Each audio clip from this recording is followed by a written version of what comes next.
am Kat. Happy New Year! Welcome back to my channel. First video of 2022! Woo! Today our setup is a little different, but we are adapting, we are thriving. Even though it's 2022, I wanted to do a video on all the movies that I watched in 2021 because I just knew that I would be watching movies until the very last day of 2021, and turns out I did. Just like my books I read in 2021 and TV shows I watched in 2021 videos, you can check out the accompanying Medium article that I am linking to the description of this video. Actually, that is going to be recommended if you want more fleshed out commentary on all the movies I watched in 2021 because I watched 44 movies and there is no way I'm going to be able to talk about every movie in detail in this video. By the way, even though I am going through every movie really quickly, if I'm about to say any spoilers, I will put a spoiler alert and a timestamp that you should jump to. Before we get started, I wanted to quickly plug my Instagram and my TikTok because I realize I have not been doing that in most of my videos, and make sure you hit the subscribe button to my channel down below. Okay, here we go. The first movie I watched last year was Burning. Burning is a Korean film, but it stars Steven Yeun, who you might know from The Walking Dead and from Minari. It's sort of a murder mystery, it's thriller, it's drama, it's very good. It's so beautifully shot and there's a bunch of symbolism and metaphors throughout. I didn't feel like a lot of that symbolism was super clear when I was watching the movie,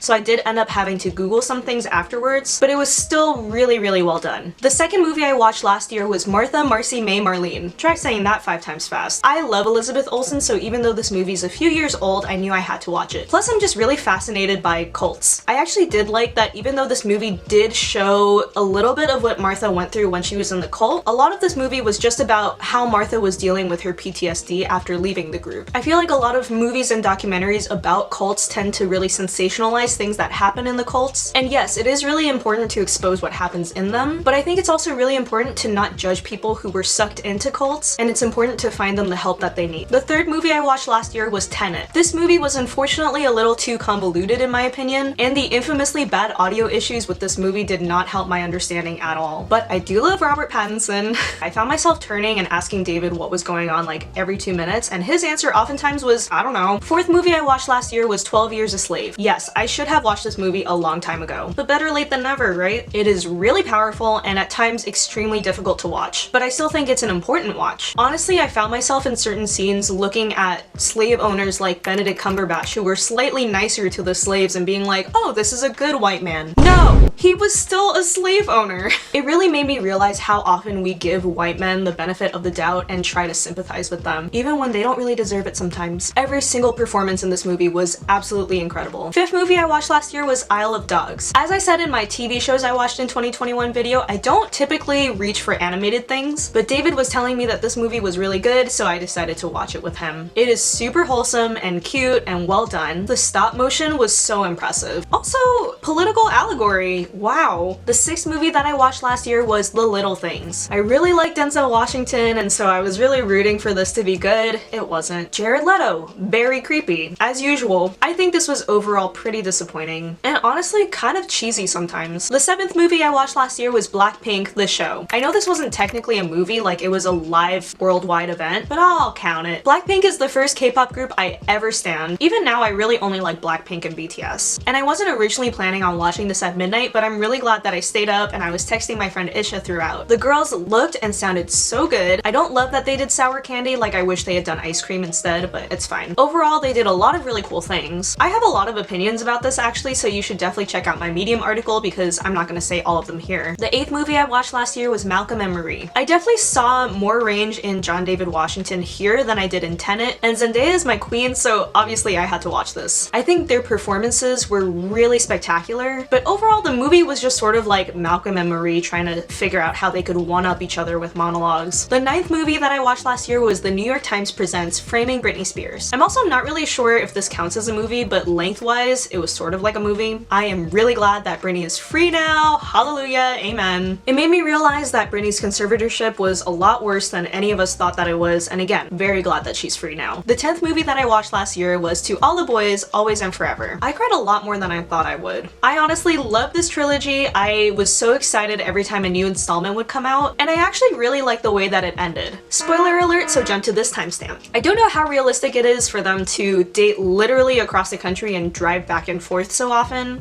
but hey, it's a teenage romance. Also, Lana Condor is so beautiful, like I just want to be best friends with her. Not just because she's beautiful. Two separate thoughts. I just really like her. The 11th movie I watched last year was I Care a Lot. I really don't like the way that this movie made me feel. Even from watching the trailer, you can see that it's about the mistreatment of the elderly, and that just... This is not a spoiler, but I do kind of like that they very casually just made the two leads queer. Representation, y'all. Spoilers ahead, so jump to this timestamp. Honestly, I'm glad she died at the end. I think it would have been more powerful if Fran, the love interest, decided to leave Marla, the protagonist, right after Fran almost died, but then Marla continued to make bad decisions after that to show how greedy she was. But I didn't write the movie. The 12th movie that I watched last year was Peninsula, which was technically the prequel to Train to Busan. I really love Train to Busan, and this movie was a huge letdown. It honestly wasn't really a zombie movie in my opinion. It was sort of like it was a movie and zombies were part of it. I felt like all the emotional parts fell flat, and Train to Busan was just so packed with emotion that if you love Train to Busan like I did, I would recommend actually not watching this movie.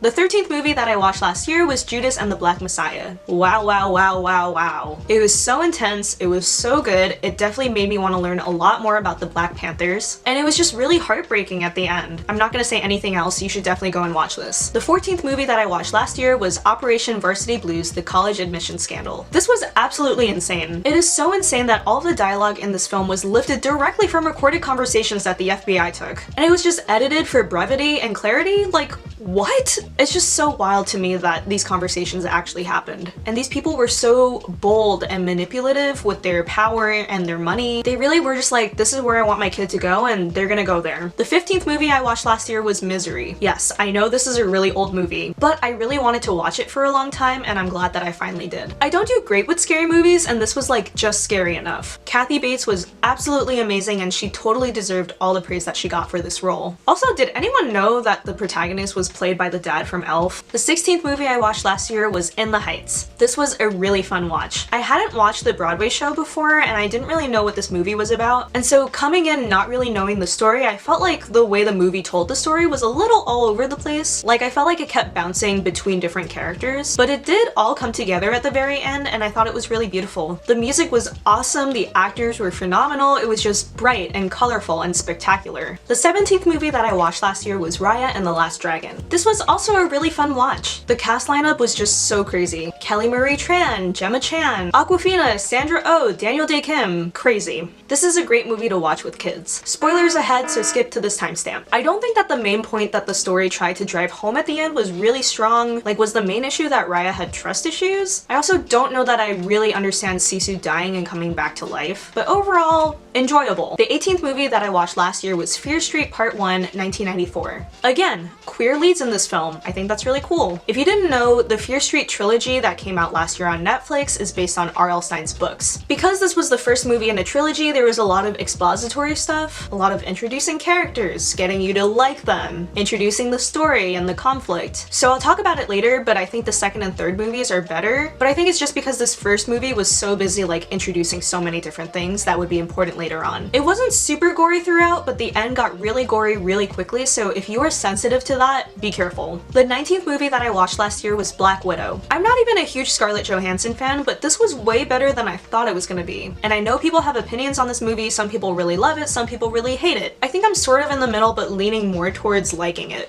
Not really a spoiler, but the one complaint I do have is that they had so much time to develop Natasha's backstory, to give her a really solid character arc, but every single time Natasha was on screen, I felt like I just wanted to watch more of her family members. They were just more interesting. I also read a really great article that talks a little bit more about what I just mentioned. It kind of put into words all the things that I was thinking of, so you can check that out in the description of this video too. The 20th movie I saw last year was Bo Burnham, Inside. I think this was really well done, very well shot, all the songs were well written, the production was great, but I felt like I was just kind of sad at the end. Like, more than anything, I'm just kind of concerned about Bo Burnham. There were a bunch of parts that I didn't really feel very comfortable laughing at because I was just like, are you okay? The 21st movie I saw last year was Old. Not good. I do really like Thomasin McKenzie, and some other people in the cast were really great, like Alex Wolff and Eliza Scanlon, but it was pretty weird, and I felt like I could kind of guess what the twist at the end was gonna be. The fact that there is a twist at the end is not really a spoiler because it's an M. Night Shyamalan movie. The 22nd movie I watched last year was Luca. It is such a wholesome and sweet movie. Before I get into spoilers, I'll just say that I really liked it. Spoilers ahead, so jump to this timestamp. I actually cried a little bit when Massimo became Alberto's adoptive father. It was just such a perfect match. I also am not really sure why some people in the movie had Italian accents and others didn't, but we'll just overlook that. The 23rd movie I watched last year was The Suicide Squad. I didn't watch the first movie. I heard that it was bad. I honestly wouldn't have gone to see this movie if David wasn't going to see it, but I surprisingly liked it. By maybe the halfway point of the movie, I started to really enjoy myself. I love Margot Robbie and she did a great job in this movie. And again, I don't like gore, but I felt like the gore in this movie was really cartoonish, and so it made it fine for me. The 24th movie I watched last year was Fear Street Part 2, 1978. I actually kind of liked the feel of the first movie better, but I felt like in this movie, things that were mentioned in the first movie started to come together and make sense. Sadie Sink, phenomenal as always. The ending was really sad though, and I'll just leave it at that. This movie definitely really made me want to watch the third movie. The 25th movie I saw last year was Free Guy. Was not expecting to enjoy this movie as much as I did, and by that I mean I really liked it. It was a little long, but it was a lot of fun and there were a lot of things that I didn't expect. If you get a kick out of seeing some really funny cameos, I definitely recommend this. The 26th movie I watched last year was Respect. So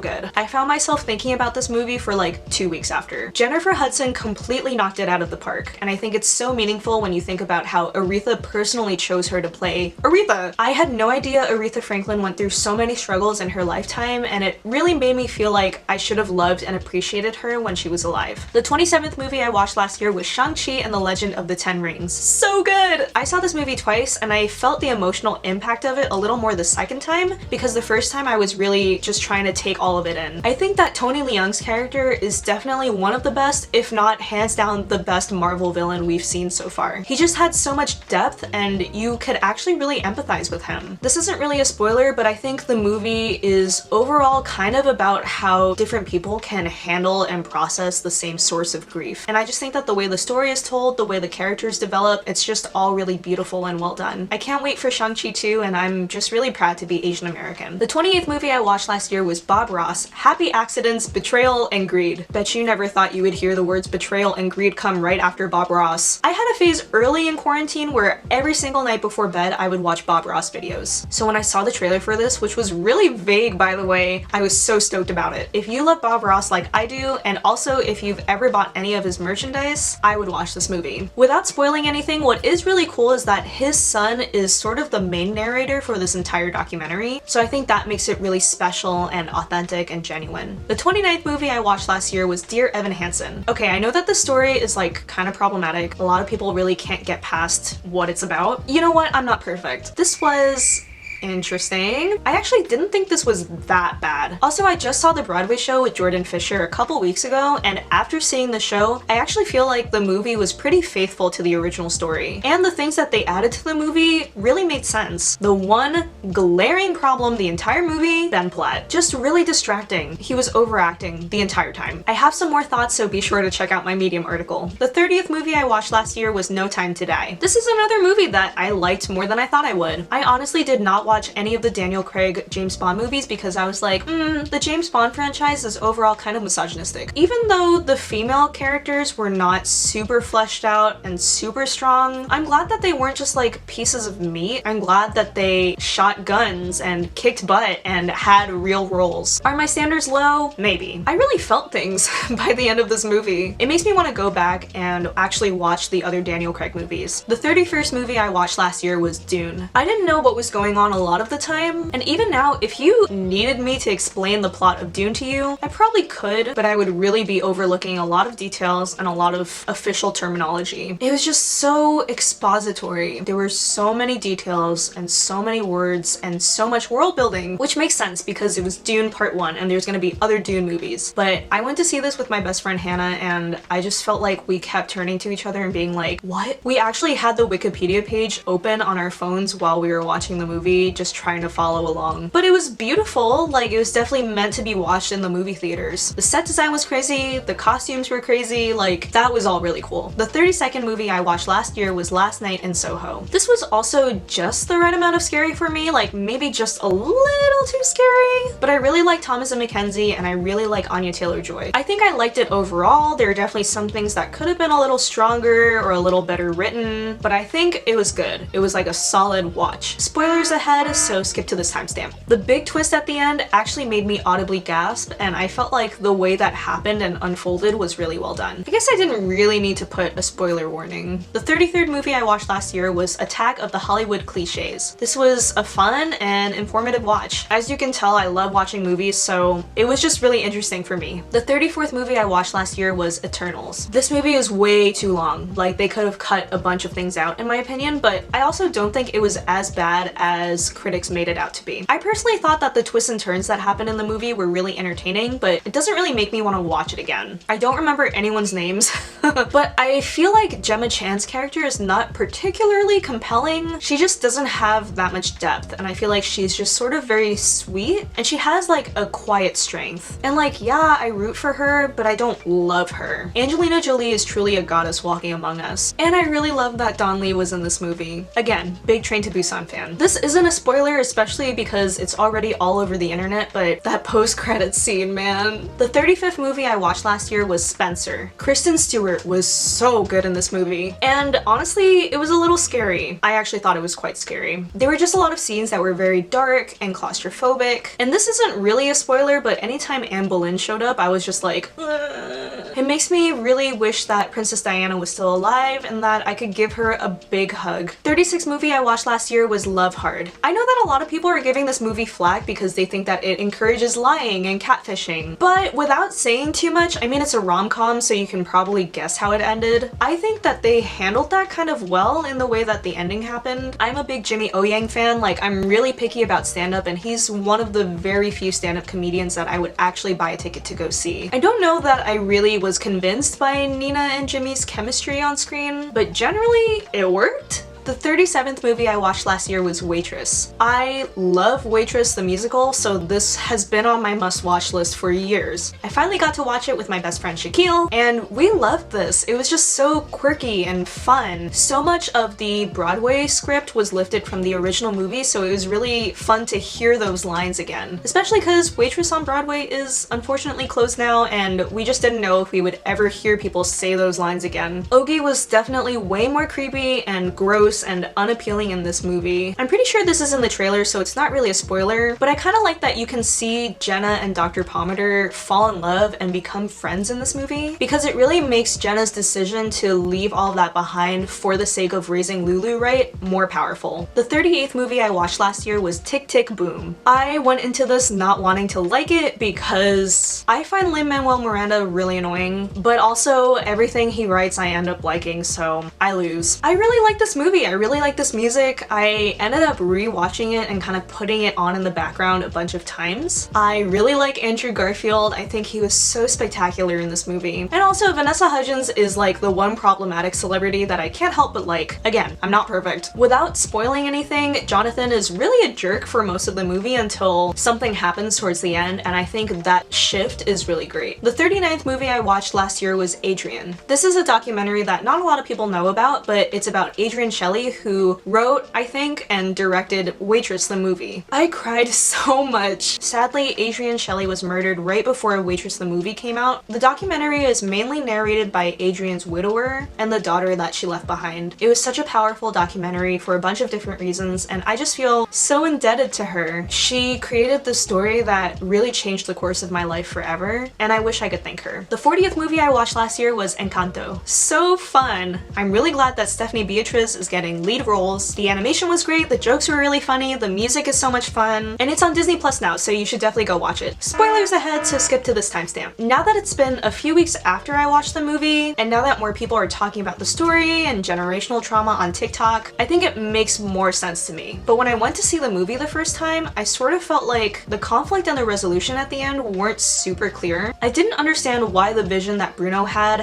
to do with Maribel and Isabella. I also felt like the movie wrapped wrapped up really quickly at the end, and I had a lot of questions. The 41st movie I watched last year was House of Gucci. Father, Son, and House of Gucci. I understand why people felt mixed about this. It was very long, the tone was sort of inconsistent throughout, and some of the characters, especially Jared Leto's character, were absurd and silly. But I really enjoyed watching this movie. Lady Gaga was absolutely incredible, and I really liked Adam Driver in this movie too. The story is completely bonkers. I guess you'll just have to see it to believe it. Whew, almost done. 42nd movie I watched last year was Spider-Man No Way Home. So good. I cried so much. This is definitely the best out of all the Tom Holland Spider-Man movies. Spoilers ahead, so jump to this timestamp. I cried so hard when Andrew Garfield's Spider-Man caught MJ, like, I probably cried the most there. I didn't think that Aunt May would die in this movie because it just seemed like the other Spider-Man movies that came before this weren't so high stakes.